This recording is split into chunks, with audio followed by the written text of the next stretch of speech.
Okay, we're finishing up the book here, Prevent and Reverse Obesity by me, Pete Rogers. If you're following in the book, we're on page 94. We're going to go through the dietary 20 commandments, and we're going to talk here about, the book's about how to lose weight, so how to lose weight. So number one, don't eat meat. Meat is very high in fat. The more calories from fat, the fatter you get. It's a very high caloric density, about 4 calories per gram.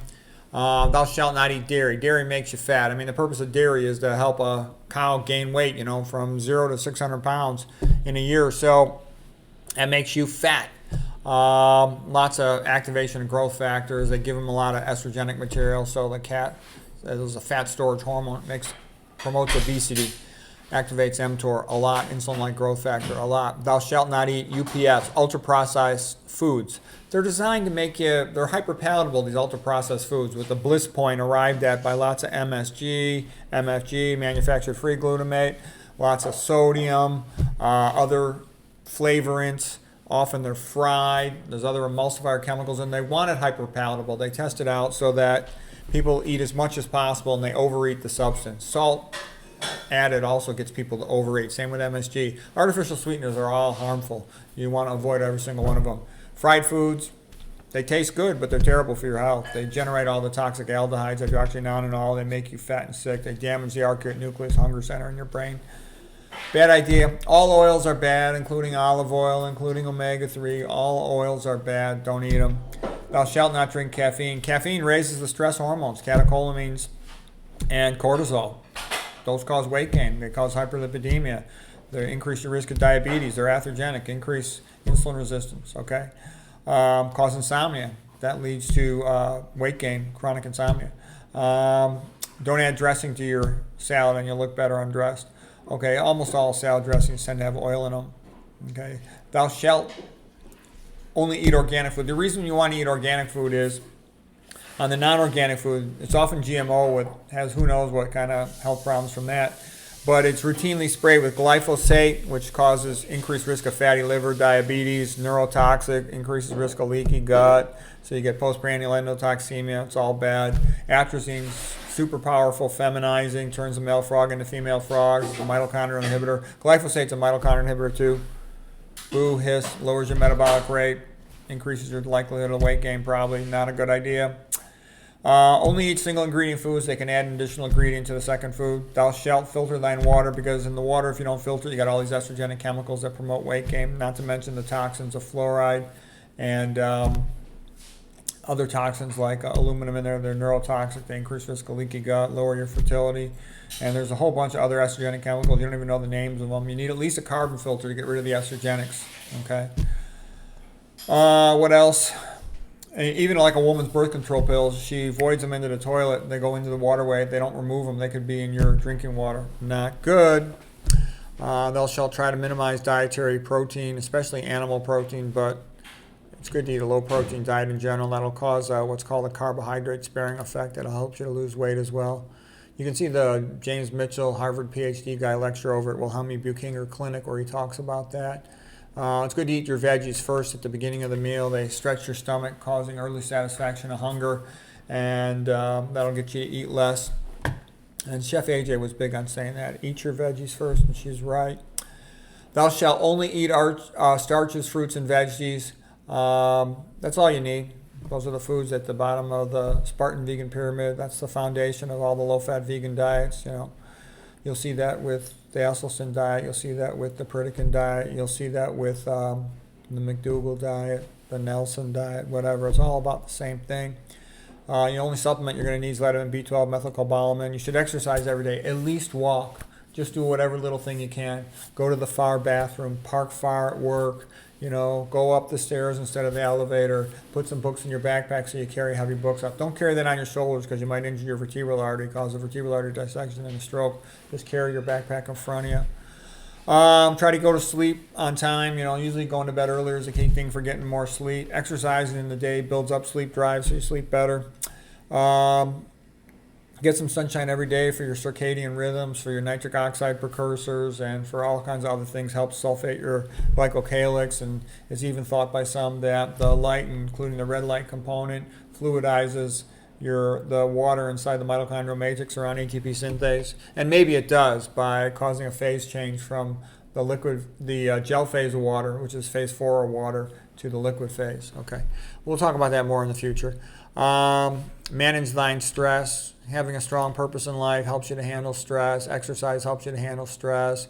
The major religions help people to handle stress. I forgot to mention vitamin D is a benefit you get from sunshine. Better to get it from the sun than from a pill. Okay, yeah, that strong sense of purpose is really good, and I like the Schopenhauer philosophy of happiness. What he basically says is, forget about trying to chase happiness because it will elude you. Just decide what's the best you can do with your life, and then try to live your life in that way. And having a heroic life, you respect yourself, and then you'll be happy. And I think that's the best you can do. And don't base your happiness on another person. They might abandon you, and if your happiness depends on them, you're going to be pretty sad. But if you spend most of your energy in pursuit of a good goal, then you're going to respect yourself and you'll be happy. And that goal could be, if you're a coach, to help your athletes, if you're a teacher, to help your student, if you're a parent, to help your kids, whatever it might be. Okay, for me, one of my goals is to try to make useful, helpful medical videos, teach people about Western civilization, try to write good books, try to be a good doctor, try to be a good father, boyfriend. Okay, those are some of my goals. All right, and I do the best I can. I wish I had more time. Okay, here at Walter Kempner's North Carolina Duke facility, he was really the great pioneer, the grandfather of nutrition therapy, and incredible results. He'd have all the people together. They'd come in. They'd have like a weigh-in in public, so they all see each other. They notice their progress. The heroes who lost over 100 pounds have their picture poster on the wall. Their blood pressures are written down. Everybody can see how everybody's doing. The food's out there. You can sit and talk with each other. Very good. Durham, North Carolina was a good place to walk. They get exercise too. At the beach, the fat people would go to the beach. They called it the whale watch. Okay, men who date fat women were called chubby chasers. Anyways, we won't go into all of that. So that's really kind of the summary of the book. There's the Spartan Vegan logo. Yes. Okay, here's the Spartan Vegan food pyramid, if you will. Lifestyle habits, starches, fruits, veggies, vitamin B12. You've heard me talk about that before. That's all you need to eat. McDougall, by the way, says eat 90% of your calories from starches, 5% from fruits, 5% from veggies. Only thing you need to supplement typically will be vitamin B12, methylcobalamin. I eat about 35% of fruits, and I found that good. I exercise a lot, though. A lot of older people don't exercise much, and eating the starches is just easier. It protects your teeth a bit, too.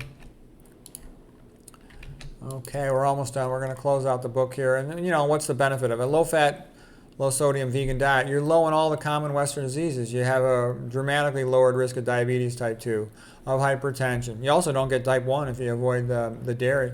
You have markedly reduced risk of myocardial infarction, heart attack, stroke, impotence, cancer.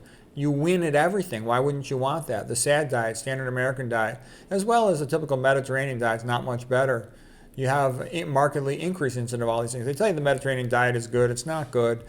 It's high in fat, allows meat, allows oil, allows nuts, allows seeds, allows alcohol. About the only thing it forbids is, heavily processed food, but it's still a high-fat diet. The Indian diet has got too much fried food in it. I think that's the main thing that makes people sick. A little bit of ghee and yogurt, is a problem, but too much fried food is the big problem.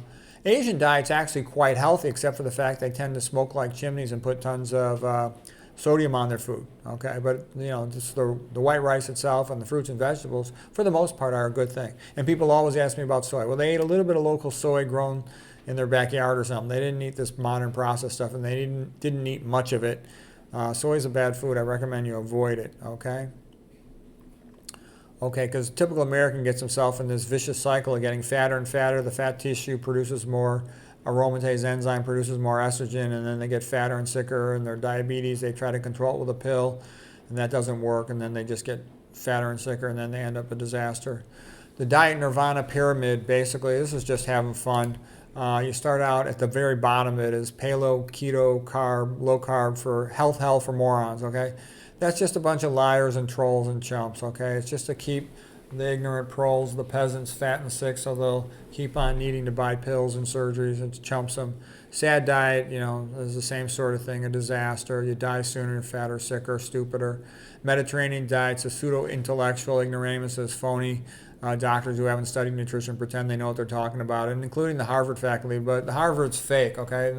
Modern Harvard is not old-time Harvard. The modern Harvard nutrition program, School of Public Health, in my opinion, it's a joke. They're doing science, with a line through it. S paid for, and it's fake, and it sucks, and they're a disgrace, and they should be embarrassed. That's my opinion. Okay, lacto-ovo pesco-vegetarian diet. Some doctors go down that path. I was actually a lacto-vegetarian for about almost 20 years.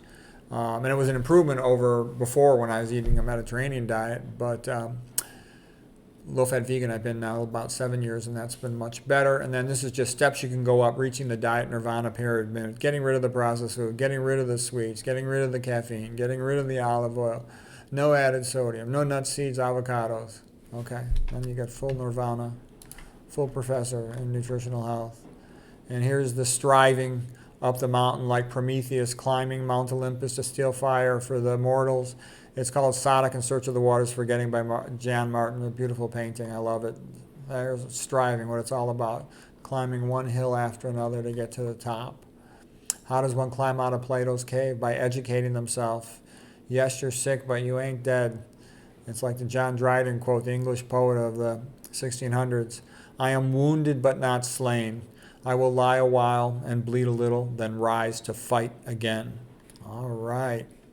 And in the end, what do you want? To be like Adam and Eve, but keep your indoor heating and plumbing. Eat things that they could eat, things that grow outdoors. Simple, nothing processed. Get your sunshine. Enjoy your biophilia nature. Okay, I got a lot of videos on my YouTube channel. There's other good YouTube channels. You can learn about nutrition. Here's the School of Athens, which I love. It's sort of the syncretic. Everything goes together and works together. The unity of the ancient Greeks and their civilization, the Roman architecture, Christianity, and the modern world. Modern scientific method came out of Christianity. Here's my magic bathroom at my old house. This was my dream house. My wife considered this the disgusting pit in my bathroom, but you know what? Anybody who saw it loved it. This is what I use when I was studying for my boards again. But the point I showed this picture in the book was lots of people, I tell you, 90% of people I talk to tell me they don't have time to read. You got to go to the bathroom, put a book on the table, a little portable table. When you're doing a number 2, you read the big book. Have another little book on the other table here. You can read the same book or a different book, and you do read that one when you do a number 1. You'll get a lot of reading done. I read an entire book every week that way. I've been doing that for many years. Okay, this is just a little joke for my friends about my status going down and down. Okay, here is, I'd come home after work and I would walk around and read a book. So I get some reading in and I get some exercise. I used to do squats. I don't do squats anymore because I'm worried that the heavy weights might cause overstretching of the ascending thoracic aorta, elastic fibers, the Wind-Kessel effect, even though those build you up and make you strong. So I used to do them. I still exercise and lift weights, but I just don't do squats anymore. This is the famous story of when my kid asked me to help him with basketball, and I was working too much, so I built him an indoor basketball court. And this is at my old dream house. We had an indoor basketball court. My carpenter friend boarded up the walls. My wife went apeshit bananas. I'm just showing you ways to exercise. I used to, at my old dream house, had an indoor basketball court. Okay, it was magnificent. My wife went apeshit bananas and said, you're destroying the foundation of the house, lowering the property value. It's not a fucking gymnasium. Tomorrow I'm going looking for houses and you're going to pay for it. And that ended up being true, unfortunately. I stayed with her because, I didn't want to abandon the kids. The kids need to have a father around. Even though I was very sad, I should have stayed at my old house and divorced her. I would have been better off, but I was stupid. I did right by the kids, but wrong by myself. And in the long run, it's probably better to do right by the kids. But it would have been okay by the kids because they would have wanted to come over and visit me. Look how great this house is. You got a tennis wall for hitting tennis balls against it, playing basketball, a net to catch the tennis balls. I had a full court basketball. I had an in-ground pool. I had a nature center for animals, animal enclosures. We had chickens and geese and roosters and turtles and rabbits. It was great. The big yard, you could run around. Okay, Christ charged to Peter, thou art the rock upon which I shall build my church of nutrition. Okay, the keys to health heaven. St. Peter's walking down the path, and as he walks, the sick can stand and walk again. He makes them healthy by teaching them the low-fat vegan diet. So anyways, I hope you found it helpful. That's the end of the book, Prevent and Reverse Obesity.